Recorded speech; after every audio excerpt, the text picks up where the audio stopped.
Hey guys, just your average Joe here, and I am live. I'm a little over an hour early, actually. I scheduled this for 7:30, and I also pushed it back a couple of times. I think I was supposed to do it on Friday, and then I pushed it to Sunday, and then I pushed it to tonight. But I'm flying solo, and I'm okay with that. Hopefully we'll get some people in the comment section. Again, I know it was scheduled for 7:30, so whoever is subscribing to me is probably waiting for 7:30 if that's the case. But if not, look, we're here.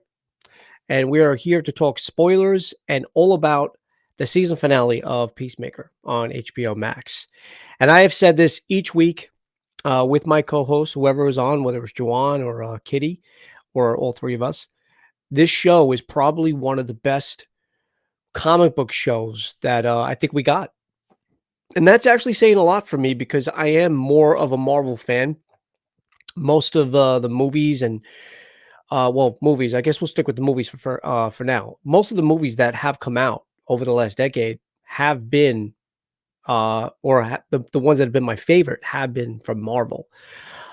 So we obviously got several Marvel shows starting from January of last year with WandaVision, Falcon and Winter Soldier, Loki, What If, and then of course the final one being Hawkeye.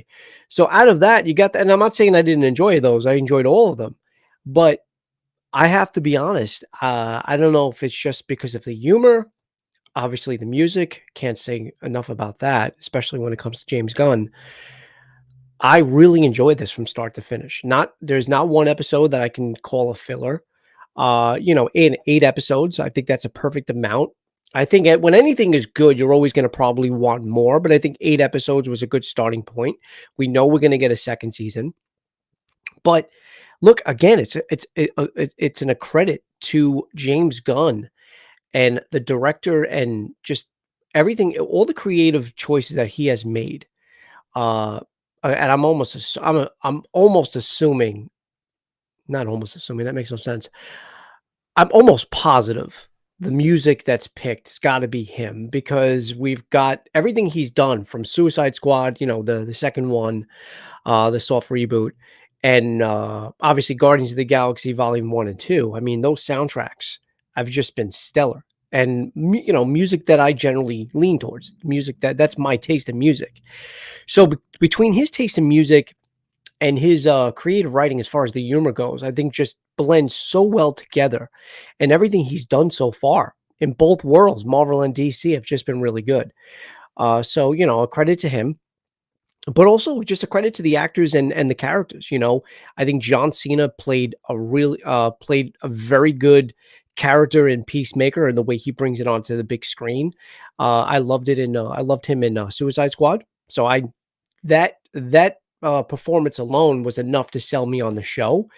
And then we got the pleasant surprises in Vigilante. And I know Harcourt and Economos were in Suicide Squad, but they had relatively very small roles. So as when it comes to the other stars, you got John Cena as Peacemaker and Vigilante have just, especially Vigilante, stole the show.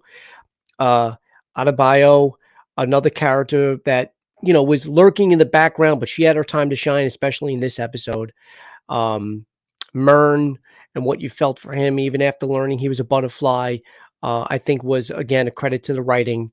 But then you have these characters, like I said, in Economos that stole the show in the one episode when he kills the gorilla from behind with the chainsaw, and then of course mows down the neo-Nazis in the last week's episode, saving Peacemaker from that.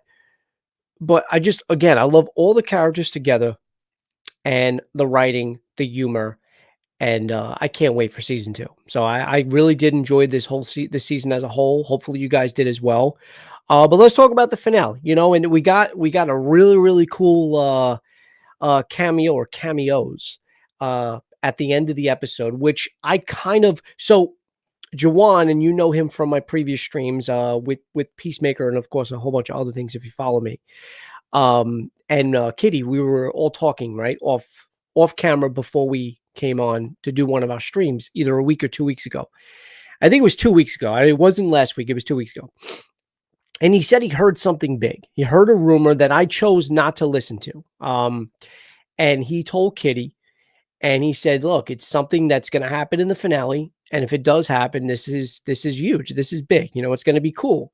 So I was like, "All right, look, I want to go in surprised, even though he said it doesn't ruin anything, but I'm glad I didn't know." And I reaffirmed I confirmed with Kitty after the episode aired. I said, "Hey, by the way, what did Jawan tell you was he was expecting?" And it was, in fact, what we got. So I'm glad I didn't listen. I'm glad I was surprised. But yeah, so we got the huge cameo, which I'll get to. But it starts out, obviously Peacemaker and Adebayo going back and forth. He's pissed at her for the whole planting of the diary thing, and she's trying to get him to forgive her. She didn't want to do it. And you kind of knew from the beginning she didn't really want to, that her mom was forcing her to do so. But, you get that dynamic in the car, and then, they get to where the cow is, but there's like this little mini excursion because he's got the helmets. One of them flies away because she accidentally activates it by saying anti-gravity or something like that, and just flies away. But the other one being what is it? The repulsor, whatever he used. I forgot the name. Damn it. Whatever he used in one of the first few episodes to kill the butterfly, the girl he slept with. So the Sonic Boom. So he's trying to get Eagly to plant it on top of the barn. It was a whole little thing where he finally picks it up and then flies it. And it's funny. And he puts it somewhere else, and they have to go find it. But once they get to what they have to do, there was just some other funnier parts. Obviously, with Economos, so they know that he's got to take the bag or whatever, and he's the only one that Goff wouldn't recognize. And he's walking there, and it's funny how he's stopped by the one cop, or the butterfly. And he's like, "What are you doing?" He goes, "Got this bag." Well, okay, there you go. Go ahead, proceed. Just wanted to make sure. And John's Peacemaker's like, "How the fuck did that work?" It was funny, but what was even funnier was when he was leaving. And this comes full circle from the start where Peacemaker calls him Diebeard. He says, "Hey, what made the human the body you took the human over of? What made him want to do that to his beard?" And dude, oh God, I was rolling. I was laughing hysterical because, it obviously it confirms that he does in fact dye his beard, because he was denying it the whole time. But you get like this funny, the funny back and forth between him and the cop. But at the same time, you kind of feel bad for him because he tells you why he does it. He just wants to have friends or whatever. But then he said, "I didn't even think anybody would even notice anyway, so it doesn't matter." So you get that back and forth. But then what transpires after that is when they go full force to attack mode, and then like the title song comes on playing, and they're just like shooting everything up. And Peacemaker's throwing a shield up and using that and shooting that, and he gets somebody in the neck. Some of the best action I think we got the whole series. And you got that, and then of course Adebayo and Diebeard or Economos are waiting behind, and then they get in, but there's a problem because Hardcore goes down. Which I know they're main characters, but James Gunn's never shied away from killing off characters, and I just thought, okay, so Vigilante gets shot, he goes down, but Hardcore was basically spitting blood out, and then of course obviously a butterfly almost takes over her, but she pulls it out. And then Adebayo comes in and saves her. So you had those elements because Adebayo finally shows off her gun skills as well, which was cool. But she has the helmet to do the human torpedo, which we're like, all right, well, how's that going to work? And then Economos actually goes to try to help, but he falls and like his bone literally comes right through his shin. You're like, holy shit. So like I'm probably, now that I'm thinking about it in my head, I'm probably not really piecing it in linear order. And I'm sorry, I might be jumping a couple of scenes back and forth. But to the most part, that's how it happens. And of course, as I said, Peacemaker falls through. And when Adebayo goes in there, there's a part where you see Adebayo, going through wreckage. And then you see John Cena being trapped. But you can hear somebody pulling apart wreckage to maybe come and save him. So you're thinking, because both are happening at the same time, that's Adebayo trying to, or right over. But then you find it's Goff. It's actually Goff. in the body of the female cop, which I believe was named Sophie or something like that. So she pulls him out, and they get into like a little tussle, right? Before Adebayo uses the first attempt of the human torpedo and just like torpedoes past them and bangs into a wall. And he's like, "Oh damn, I told her not to use that one." So basically, Goff, as the butterfly, tells him, "Look, I don't want to hurt you. You know, you saw me putting that peace sign up when I was in the jar. I was trying to tell you that I'm kind of on your side. You and I are very, very similar. We have similar goals. We have similar ideologies, and I'm here to help you, whatever, you know." And you, Peacemaker is buying it. I'm not saying he didn't buy it. He believed it. He believed Goff, but he shoots her, and then he shoots the other cop, the older cop, the one that was played, the one that was on Murn's side until he got taken over by the butterfly. Shoots him in the head, and you saw strategically he doesn't shoot the Sophie in the head because he doesn't want to kill Goff. He just wants to kill the body. So that happens, and then he activates the human torpedo and sends Adebayo straight into the cow, killing the cow. Kind of a la Drax, how Drax killed that one creature in Guardians 2 by going through it, you know, and stabbing through it and then coming out with all the guts and everything all over it, which was disgusting. So after that, they come up street, what do you call it? I guess street level, right? And Peacemaker tends to Harcourt, who is obviously down, you know, and I thought she was dead. You know, she's, like I said, she was spitting up blood or whatever. And he carries her, they're walking away.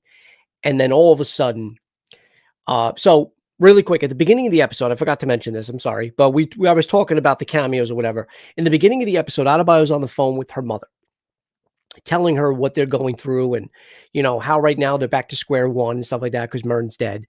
And they don't have time for backup. It's now or never. And she's like, "Well, why can't you get the Justice League?" You know? And then I guess she said over the phone, you know, there's not enough time or whatever.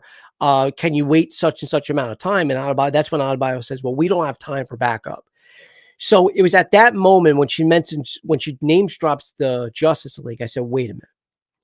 Going back to what Juwan had said previously and the rumor that he heard, they're probably going to show up at the end, but they're probably going to show up after everything is done. And there's probably going to be like a funny back and forth or banter between Peacemaker and the Justice League. I mean, he's been bad mouthing them the whole series. Batman, Superman, Green Arrow, the Flash, Aquaman. Obviously, he told he said Aquaman's fucks fish. So he badmouthed pretty much all of them. The only thing he said about Wonder Woman was that she was eye fucking him from a distance. So he really wasn't badmouth, but whatever. So now they're walking across the field. He's got what do you call it? Harcourt in his hands. And then all of a sudden you see a flash of lightning and you see the silhouettes of Superman dropping down, the Flash, Aquaman, Wonder Woman. The only two you don't see Batman and you don't see Cyborg, which I didn't understand why. Since you weren't showing the faces and the likeness of, you didn't show Wonder Woman's face and you didn't show Superman's face, you just used body doubles. You probably could have did the same thing for Cyborg and or Batman, but whatever. I'm not gonna complain because they were cool cameos. And Peacemaker's like, "Oh, you're too late, you dickheads," or "You're late, you dickheads." And then Aquaman says something like, I'm starting to get really tired of your shit, whatever, or the rumors. And Barry's like, "Well, it is true," or something like that. He's like, "Fuck you, Barry." So, it was a cool back and forth, but it was a cool, nod and a cool, 360 that we came from all the dialogue that Peacemaker had throughout the series from the very beginning of him bad mouthing the Justice League and the other heroes. It was cool to see them come as cameos, but also to get that back and forth. So I thought that was cool. Vigilante gets some, what do you call it? He gets tended to because he was shot, which he refused, but then passed out. Harcourt was fine. She came through, and there was a nice little exchange between her and Peacemaker. It looks like Economos went back to working for, was it Bellevue or Belle Reve? I think that was the name of the place, Belle Reve. But more importantly, Adebayo comes public and ousts Amanda Waller, tells about the Suicide Squad, what do you call it? That that experiment, tells about Task Force X, which was what that was with with Harcourt and Peacemaker. So she basically ousts everybody and brings everybody to light. Which at one point you see Amanda Waller is like, "What the fuck?" But then when Anna Bio basically says, "That's my mom," and whatever, you can tell like she was mad, but like I guess maybe she was a little proud of her daughter. I have no idea. Obviously, I don't know what's going through her mind. But I think it sets up season 2 very well, and then, of course, the very last scene, we get, Peacemaker back at the, trailer, and what's important about that is obviously he's with Eagly, and, Eagly goes and gets an animal, drops it down as an offering. You still got the ghost, which haunts him earlier in the episode when they're looking through the helmet, but I didn't really feel like that's a necessary plot point, but, he's still being haunted, or he's haunted by the ghost of his dad after killing him. But he still shows up and he sits next to him while he's sitting down. But Goff is also there too, the butterfly. And we knew he survived because he didn't get shot. Peacemaker didn't kill him. Peacemaker didn't kill Sophie by shooting her in the head. So Goff's eating whatever leftover of that amber or whatever kind of liquid it is that Peacemaker has left in that jar. And he pours it onto the stoop and or the wherever they're sitting, and Goff's eating that, and that's how the series ends. So I thought that was a really cool way to end the series.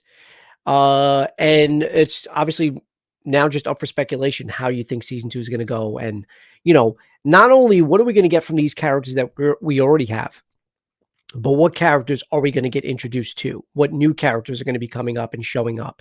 They referenced Kite Man, they referenced Batmite, um, Matter Ladder Man. No, Batter. No, what is it? Matter Eater Ladder? Something? No, Matter Eater Lad? Something like that. I know I'm fucking the name up. You know what I'm talking about. They mentioned him by name. I'm not saying he's going to be there, but I'm just wondering what sort of characters we could see in season 2 and what's going to be the end game. We still have Goff, but is that the end of the butterflies? Are we still going to get more of that story and, where they came from and so on? But, let me know, guys, let me know what you thought of the series in the comments.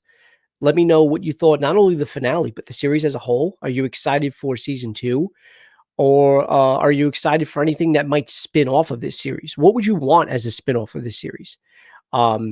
Whether it's a spin-off of the characters that came from Peacemaker or a separate character that we got in what do you call it, Suicide Squad, because that's a possibility as well. I think they had said that we might get something from that series as well. So I don't know. Or even a Suicide Squad 2 or 3, whichever one they want to call it. I wouldn't mind a sequel to the James Gunn Suicide Squad as well. I'm really liking the world that Gunn has built, and I know DC has been all over the place as far as continuity and what goes where. And I'm all right with that. I've said that before. I forgot which stream it was. It wasn't too long ago. I said, look, I'm not saying DC has to follow brick by brick the blueprint that Marvel has paved. The lineage of what Marvel has and that connectivity that Marvel has. I think it helps that Marvel has that, and I really do feel the structure that they did put in play from the very beginning is what led to its success. That and good writing, good directing, but more so the structure. I'm all right with these one-offs. Obviously, Joker was a huge hit. I can't wait for the Batman to come out next month. Actually, in like what, a week? What is it? Next week? I think next week, actually. The Batman coming out. And what other projects? Obviously, the second Suicide Squad. I didn't really hate the first one, but the second one was so much better. But you have like these little the side movies that weren't connected to the Snyderverse. Those are the ones that I appreciated more. You can argue Shazam is part of the Snyderverse because I know Henry Cavill was supposed to have a cameo in the film at the end. Superman does show up, but obviously neck down, so you don't really see the face. But so I guess you could say it's part of the Snyderverse, but not. But for the most part, I did like the solo films and the solo projects. So I can't wait to see what comes next. That's all. All right, guys, let me know what you thought of that. Smash that like button, subscribe if you haven't. I did just record and I premiered a little over about an hour and a half ago, actually, at 5 o'clock. My Ted Lasso season 1 and 2 non-spoiler discussion or review, whatever you want to call it. I do want to say though, really quick, I'm a little annoyed. So I'm trying out a new service, a new streaming service. I was using StreamYard for a while. There's another one called Melon, which is powered by Streamlabs, but this is a web-based app. It's not like a what's I forgot what Streamlabs is called. If anybody's into tech or whatever, you know what Streamlabs, the original Streamlabs is for. But this is like a web-based one. And I used this a couple of years ago and I wasn't happy, had a lot of bugs with it. So I stopped and I've been using StreamYard. But they hit me up and they're like, hey, we're going through like our biggest promo ever, lifetime promo. Um, and like $10 less a month I'm paying for this, which is great. I want to save money. And I actually have the pro version, which is awesome because I can do 1080 streams as opposed to 720 with StreamYard. My issue is though, if you go and watch my last stream, the Ted Lasso thing, like 16 minutes and 9 seconds in, I cut out for like 5 seconds. My video stream goes and I'm like all cut out. And I'm like, dude, like that's not what I want to do. Like, all right, I'll pay the extra $10 a month with StreamYard if I'm going to keep getting these issues with Melon. So I really hope that doesn't continue because that's going to be a bummer. What's up, Mr. E? How you doing? Appreciate you coming in and saying what's up. But I'm pretty much almost done. So hopefully you catch this after the stream ends. Go back and watch it, Mr. E. But thank you for coming in the comments and saying what's up. I do appreciate that as always. But guys, enjoy your day. What else do I have coming up really quick? I have a planned stream for tomorrow. As of now, it's live. It's going to be a live stream. Now, tomorrow's date is February 22nd. For those of you that don't know, no relevance to Star Wars at all, but it's February 22nd. So I was like, you know what? I want to go live at 2:22 p.m., which is all twos, obviously 2:22 on 2:22. What's the relevance? What's the correlation? Nothing whatsoever. The only reason for going live and talking Star Wars is A, talking Star Wars, and B, just talking about news and upcoming shit that we're going to get soon, either on Disney Plus or maybe on the big screen. But that's it. That's all my show is going to be tomorrow. I thought I was going to have a co-host. That might not happen. So right now, tomorrow's stream is up, but I might pull the plug on that. And as I said on my Ted Lasso stream at 5 o'clock, I have another one that I'm probably going to record it, and I'm going to be talking about the Netflix, the newest Texas Chainsaw that just came out on Netflix that I watched yesterday. Very short film, only an hour and 22 minutes, and I'll maybe talk about that and get my review and my thoughts on that, out there in the YouTube world. Mr. E, don't worry, you're actually not late. I was over an hour and a half early, or a little under an hour and a half early. I was supposed to go live at 7:30. And I said, you know what? My co-host who was supposed to come on today with me, Kitty, she had to bail. So I was like, all right. I was only doing it at 7:30 for her. So I'm like, I'm just going to come on now and just do whatever. So you're not late. And again, better late than never. I'm just glad you came on. So guys, drop that comment. Let me know what you thought of Peacemaker. And enjoy your week. And I will be on very shortly. It sucks because I know I said Batman's coming out next week, and I know I'm trying to plan like these strategic things just to keep the audience and you guys engaged at home by doing the Texas Chainsaw and hopefully a Star Wars show tomorrow. But with nothing coming on weekly after, because Peacemaker's over, obviously Boba Fett's no longer on.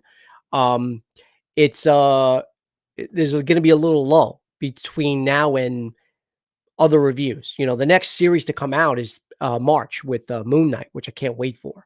But obviously I'll do a Batman spoiler review when that comes out. I'll give it a few days, but I'm actually going to see it after a lot of people because there's going to be an early showing on the 1st, which I lost out on.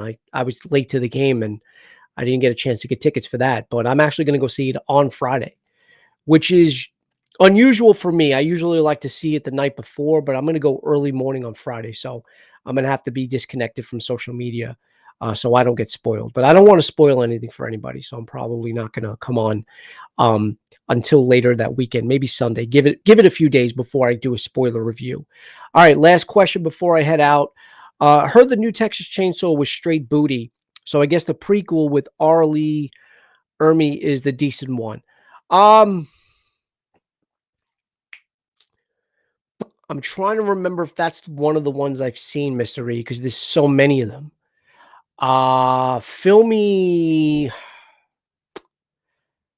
I don't know which one is deemed the prequel. I know I've seen the original, right? I think I've seen the sequel to the original as well, which I wasn't crazy about. I wasn't even crazy about the original, to be honest with you. Please don't hate on me for that. I seen the one with Jessica Biel. I seen the one with Alexandra Daddario, who I love. I mean, I love Biel too, but whatever. And then I seen this one. I think this is the third version I've seen, so I'm not really certain if I saw the one you are talking about. I will say this. Actually, no. I'm going to save that for my spoiler review. I was going to, I can't combine streams. I'll talk about it on my spoiler review. I didn't think it was booty, but I'll give a more in-depth review and and my thoughts on it when I do my spoiler review. Don't worry about it, Mr. E. I'm going to be doing that soon. And if you want me to go live, just so there's a little bit more conversation, if you want to join the conversation in the chat, maybe I'll do it live. Maybe I won't record it, and I'll just pick a day sometime this week, and I'll go live. Most likely, probably going to be by myself, unless I can get somebody else to come on with me, and we can talk about it. So look out for that. All right, guys. Mr. E, again, thank you for being in the comments earlier before the stream, but not live. I do want to give a shout out to my friend Not So Ordinary Jedi for saying, hey. And the franchise is confusing anyways. Yes. So many reboots or remakes with no real clear continuation. And I'll join next stream. I appreciate that very much, sir. I will see you really soon. And guys, again, smash the like button and subscribe if you're not. Obviously, Mr. E, I know you are, so not really talking to you, but you guys out there, I'm trying to put out good content. And like I said, the 5 seconds that was cut from my last stream, unacceptable. It's unacceptable. I want to give a good product to you guys, and I just don't want you guys to think that's a reflection on me. Nothing I did on my end. So things like that. I am sort of a perfectionist when it comes to things like that. So, I'm the guy when making my thumbnail, I'll make it like 5 to 10 different ways, 5 to 10 different times before I nail it. That's how obsessed I am. But it's just how I am. Guys, enjoy your day, and I will see everybody really soon. Mr. E, again, thank you for joining the chat. I will see you hopefully for the Texas Chainsaw one. Guys, have a good night.